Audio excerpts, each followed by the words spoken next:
Hello friends, welcome to MDCZ। WandaVision का 4th episode आ चुका है और ये बहुत ही नशीला एपिसोड है भाई। यह एपिसोड फैंटेसिक तो रहे और साथ ही में हॉरिफाइंग भी है। मोनिका इस रियलिटी में कैसे आई, उसके बाद क्या हुआ, विजन सच में जिंदा है क्या, वो वांडा पर किस तरह नजर रखे हुए हैं, इन सारे सवालों के जवाब इस वीडियो में आपको मिल जाएंगे। बस वीडियो को एंड तक देखना बहुत ज़रूरी है। मैं इस एपिसोड में सभी इंपॉर्टेंट इवेंट्स को एक्सप्लेन करूँगा। अगर आप ऐसे मार्वल और DC यूनिवर्स रिलेटेड वीडियोज़ को मिस नहीं करना चाहते तो वीडियो के लाइक, कमेंट और शेयर बटन क्लिक करो और चैनल को सब्सक्राइब करो। अब आपका और वक्त ज़ाया ना करते हुए इस वीडियो को स्टार्ट करते हैं।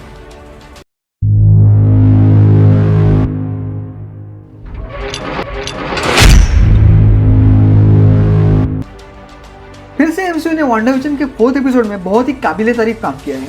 जैसा कि मैंने एक्सपेक्ट किया था, उन्होंने इस 4th एपिसोड में दूसरा वाला एंगल दिखाया है। एंड गेम की आफ्टर लाइफ भी इस एपिसोड में दिखाई गई है। सो अगर आपने अभी भी एपिसोड 4 को देखा नहीं होगा तो जल्द से जल्द जाकर पहले एपिसोड 4 को देख लो और बाद में ये वीडियो को देखना। सो अब ब्रेकडाउन को स्टार्ट करते हैं।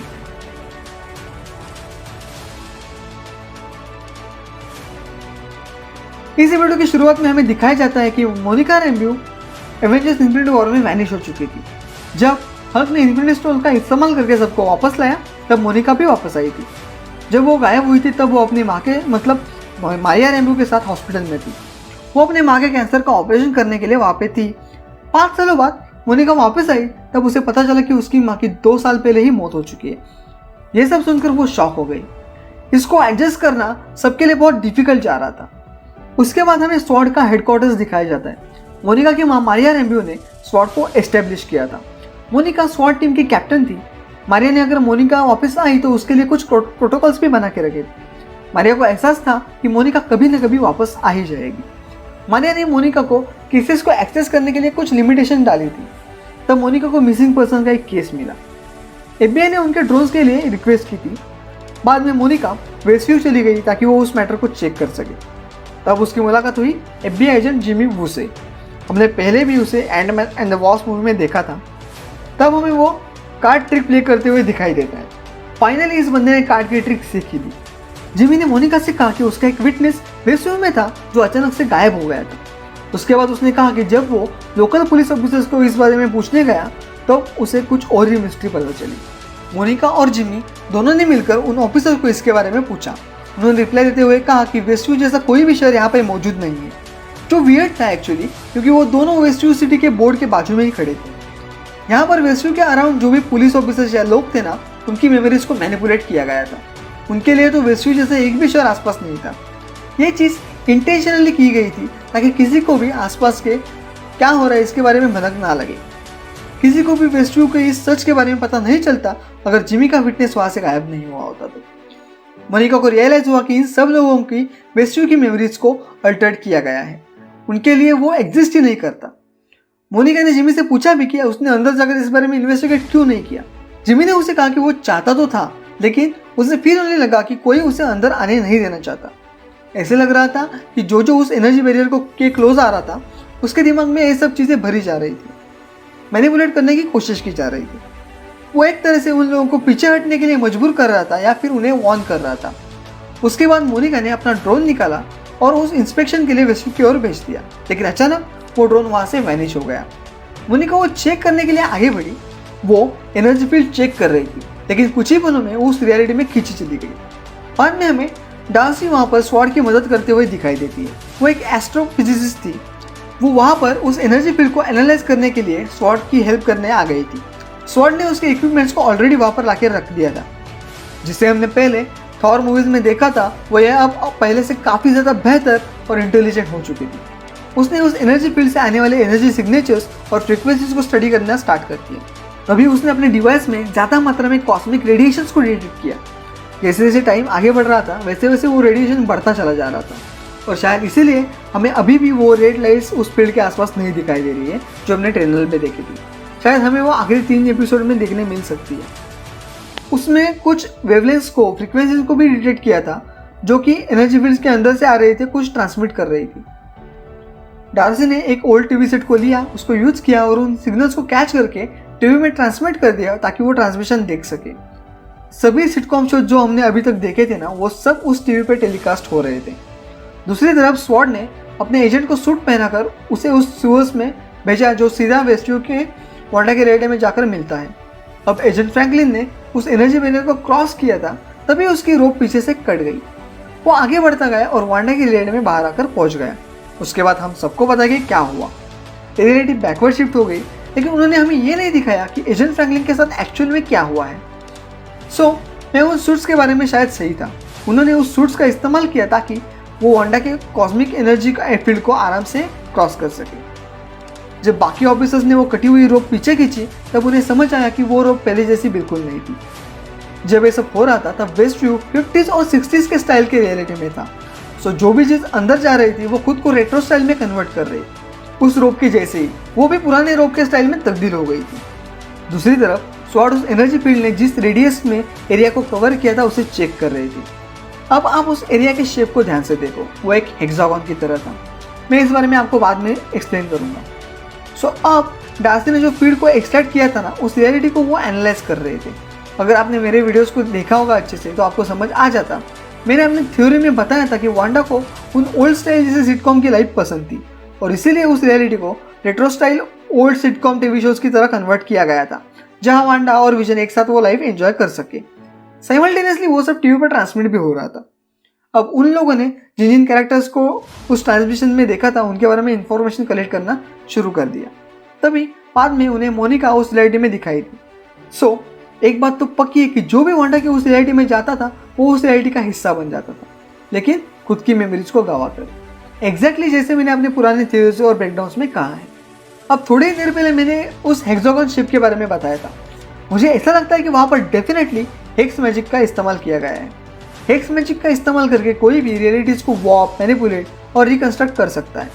मुझे ऐसा लगता है कि मेफिस्टो ने वांडा या फिर एग्नेस को इस स्पेल को यूज़ करके रियलिटी क्रिएट करने के लिए मैनिपुलेट किया था, या फिर उसने खुद से ये सब किया था। उसके बाद हम डार्सी को सिर्फ डार्सी को नहीं बल्कि एक ब्रिलियंट डार्सी को देखते हैं जो एक ब्रिलियंट आइडिया को लेके आती है। डार्सी ने वांडा की रियलिटी में उस रेडियो को देख लिया था, तो उसने प्लान किया था कि उन फ्रिक्वेंसीज को कैच करके वांडा और उनके बीच में कनेक्शन बनाया जाए ताकि वो वांडा से बात कर सके। उसने कनेक्शन एस्टेब्लिश भी कर दिया, लेकिन वो थोड़ी ही देर में डिस्ट्रॉय हो गया।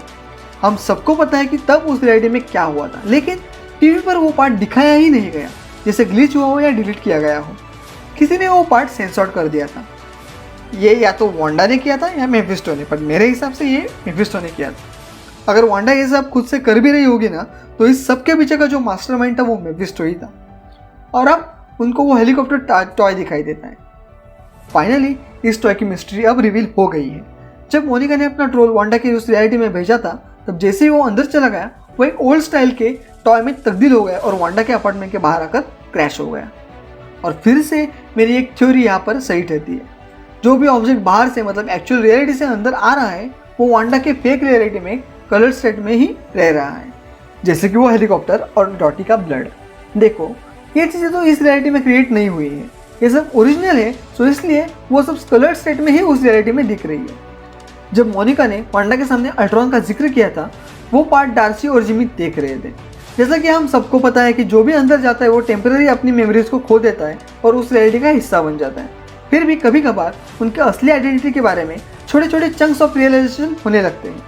थोड़े ही समय के लिए क्यों नहीं, उनकी मेमोरीज वापस आ जाती हैं। जब वांडा इमोशनल थी तब ऐसा लग रहा था कि मोनिका की मेमोरीज भी वापस आ रही थी, और क्योंकि वो वांडा के भाई के बारे में बात कर रहे थे तब मोनिका ने अल्ट्रॉन का जिक्र किया। और बाद में फिर से उसके बाद जो इम्पोर्टेंट पार्ट था वो सेंसर्ड किया गया था। अब जैसा कि मैंने मोनिका के साथ वहाँ पर एक्चुअली क्या हुआ था, ऐसा आपने पहले एपिसोड 3 के ब्रेकडाउन में बताया था, वैसे ही सब कुछ हमें दिखाया गया, जहाँ वांडा ने मोनिका को उस रियलिटी से बाहर फेंक दिया था। अब वांडा के एक्सप्रेशंस को चेक करो, ऐसे लग रहा है कि वो ये सब करना तो नहीं चाहती है। और उसके बाद उसने उस दीवार को विजन के आने से पहले ठीक कर दिया। अब आता है वो एक्साइटिंग पार्ट। डोंट वरी, मुझे भी पता है कि वहाँ पर एक्चुअली हुआ क्या था, पर लेकिन मैं भी थोड़े टाइम के लिए मैं कंफ्यूज था। हमने विजन के डेड बॉडी को वांडा के पास चलकर आते हुए देखा, और वांडा ने भी वो सब देखा था, और मुझे लगता है कि उसे ये सब पता था। विजन मर चुका है, ये तो बात पक्की है। अब एवेंजर्स एंड गेम के बाद वांडा ने विजन की डेड बॉडी को रिकवर कर लिया, इस होप में कि वो शायद उसे रिबिल्ड कर पाए, लेकिन उसके बजाय उसने विजन का इल्यूजन ही क्रिएट कर दिया था। जैसा कि मैंने बताया था कि हेक्स मैजिक से रियलिटी को अल्टर किया जा सकता है, ऑब्जेक्ट को अल्टर किया जा सकता है। आफ्टर ऑल विजन भी एक सिंथेसॉइड ही था, सो विजन का ये इल्यूजन क्रिएट कर दिया गया। सो जब भी कभी भी ये रियलिटी खत्म हो जाएगी ना, तो विजन अपने आप वैनिश हो जाएगा। लेकिन जैसे कि मैंने अपने थ्योरी में बताया था कि अगर वांडा किस तरह माइंडस्टोन को रिक्रिएट करने में सफल हुई तो उसे वापस लाया जा सकता है। जैसा कि मैंने पहले भी बताया था कि ऐसा दिख रहा होगा कि वांडा ये सब कर रही है, लेकिन इस सब के पीछे का कोई मास्टरमाइंड होगा तो वो डेफिनेटली मेफिस्टो ही होगा। कॉस्मिक पावर्स और बाकी स्टफ जैसे औरों के माइंड्स को मैनिपुलेट करना एंड ऑल, ये सब एक्सप्लेन हो रहा है इससे। अब मैं कंफ्यूज क्यों था इस बारे में बात करते हैं। सभी लोगों के डिफरेंट डाउट्स हैं, किसी को विजन पे डाउट है, किसी को वांडा पे डाउट है और किसी को एग्नेस पे डाउट है। लेकिन इन सब के लिए मेरे पास कुछ सवाल है, क्योंकि आप जवाब दे सको तो बेटर है। अगर विजन को ये सब ऑलरेडी पता है, अगर वही मेफिस्टो है, तो सच जानने की वो इतनी कोशिश क्यों कर रहा है? उसे कुछ चीज़ें और क्यों लग रही है और वो सच्चाई को इन्वेस्टिगेट करने की इतनी कोशिश क्यों कर रहा है? अगर एग्नेस ही विलन है और वो मेफिस्टो को हेल्प कर रही है, तो फिर वो इस रियलिटी से बाहर जाना क्यों चाहती है? उसने विजन को क्यों पूछा कि वो वहाँ पर उनकी मदद करने आया है क्या? और अगर वांडा ये सब खुद से कर रही है, तो वो हमेशा कंफ्यूज्ड और डरी हुई क्यों दिखाई देती है? अब इन सब सवालों का अगर सिंपल जवाब चाहिए तो वो हमें मेरे रिसेंट मेफिस्टो रिलेटेड थ्योरी में मिल सकता है। मेफिस्टो ही इन सब का मास्टरमाइंड है। वांडा ने विजन की बॉडी लाई और मेफिस्टो के साथ डील की, क्योंकि वो इमोशनली बहुत वीक हो गई थी। शायद इस डील में एग्नेस ने वांडा की हेल्प की होगी, लेकिन जब ये सब खत्म होगा तो वो इसलिए रिग्रेट भी करेगी, क्योंकि वो सभी के सभी उस रियलिटी में बाकियों के साथ ट्रैप हो चुके थे। मेफिस्टो ने डील का पार्ट वांडा और एग्नेस के माइंड से अल्टर कर दिया होगा और उन दोनों को और उसके साथ साथ बाकियों को मैनिपुलेट करके रेस्क्यू के उस फेक रियलिटी में डाल दिया होगा। उसने वांडा को शायद ये यकीन दिलाया होगा कि वही ये सब कंट्रोल कर रही है, लेकिन वो मेफिस्टो ही है जो एक्चुअल में ये सब कंट्रोल कर रहा है। वो मेफिस्टो ही है जो उस ट्रांसमिशंस के इंपॉर्टेंट पार्ट्स को सेंसर किए जा रहा है। वांडा कह तो रही थी कि सब उसके कंट्रोल में है, लेकिन मुझे लगता है कि यहाँ पर वांडा ज़रूर बोल रही होगी, लेकिन ये सब मेफिस्टो के हैं। और अगर मैं इस सब में गलत हूँ तो सिर्फ एक ही सिंपल एक्सप्लेनेशन बचता है। वांडा का एक बहुत बड़ा इमोशनल ब्रेकडाउन हुआ है। एग्नेस ने वांडा को उसके पावर्स एनहेंस करने में उसकी हेल्प की। वांडा ने हेक्स मैजिक का इस्तेमाल करके एक फेक डायमेंशन क्रिएट किया है, और ये सब चीज़ें वो सिर्फ विजन के साथ एक हैप्पी लाइफ जी सके इसलिए कर रही है, जैसे कि वो दोनों पहले से चाहते थे। उसका एक बड़ा इमोशनल और मेंटल ब्रेकडाउन हुआ है। लेकिन जब आप MCU का कंटेंट देख रहे हो ना, तो चीज़ें इतनी आसान भी नहीं होती, और इसलिए मेरा एक डिफरेंट लुकआउट है इस पर। मैंने ऐसी ही सिमिलर थ्योरी मैंने मेफिस्टो रिलेटेड वीडियो में बताई है, आप जाके वो चेक कर सकते हो। अब वो विजन का क्रीपी लुक, मेरे हिसाब से तो क्रीपी कम और कंफ्यूज ज़्यादा लग रहा था। अब स्वॉर्ड के लिए तो फिलहाल वांडा ही विलन है, क्योंकि मोनिका ने उन्हें बताया है कि वो सब वांडा कर रही है। अब इसके बाद शायद से हमें सिर्फ सिटकॉम बेस्ड एपिसोड नहीं दिखाए जाएंगे, अब से हमें शायद दोनों साइड के व्यूज़ दिखाए जाएंगे। अब बस इतने ही डिटेल्स से मुझे पता है कि कुछ फ्लॉज ज़रूर होंगे थ्योरीज में, लेकिन अगर आपने मेरे थ्योरीज को ब्रेकडाउन्स को अच्छे से देखा होगा तो आपको समझ आ जाएगा कि वो सब हर एक नए एपिसोड के साथ जो फ्लॉज है वो ख़त्म हो रहे हैं। अब जहाँ से मैं देख रहा हूँ वहाँ मुझे दो थ्योरीज प्रॉपर नज़र आ रही है। पहली, जिसे मैं ट्रूली बिलीव करता हूँ, मेफिस्टो ही विलन है। स्टोरी शायद इधर उधर हो सकती है, एक अलग एंगल हो सकता है स्टोरी का, लेकिन यही विलन है। और दूसरी, जिसमें कोई विलन ही नहीं है, वांडा का ये बस एक खतरनाक वाला मेंटल और इमोशनल ब्रेकडाउन है जो इस सब चीज़ें करने में उसे मजबूर कर रहा है। That's it. अगर आपको ये पसंद आया तो प्लीज़ आपके रिस्पॉन्स दे दो, वीडियो को लाइक करके, वीडियो को कमेंट करके, वीडियो को शेयर करके, और मोस्ट इंपोर्टेंट चैनल को सब्सक्राइब करके आप अपने रिस्पॉन्सेज दे सकते हो। Now I will see you in the next video. Till then, do whatever you want to do, just be safe and be happy.